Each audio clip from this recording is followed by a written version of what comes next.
গোপালগঞ্জে তুমুল বিতর্ক।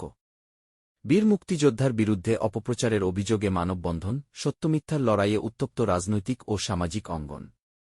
গোপালগঞ্জে নতুন করে আলোচনার কেন্দ্রে বীর মুক্তিযোদ্ধা মোশারেফ হোসেন মোল্লা। তার বিরুদ্ধে বিভিন্ন গণমাধ্যম ও সামাজিক যোগাযোগ মাধ্যমে প্রচারিত তথ্যকে অপপ্রচার দাবি করে মানববন্ধন করেছে জেলা ও সদর উপজেলা মুক্তিযোদ্ধা কমান্ড। প্রেসক্লাবের সামনে আয়োজিত কর্মসূচিতে মুক্তিযোদ্ধারা অভিযোগ করেন, একটি মহল পরিকল্পিতভাবে তার সম্মানহানি করার চেষ্টা করছে।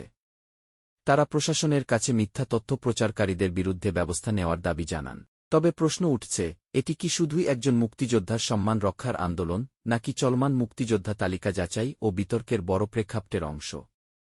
সাম্প্রতিক সময়ে ভুয়া সনদ, তালিকা যাচাই এবং মুক্তিযোদ্ধা পরিচয় নিয়ে দেশজুড়ে বিতর্ক বাড়ছে।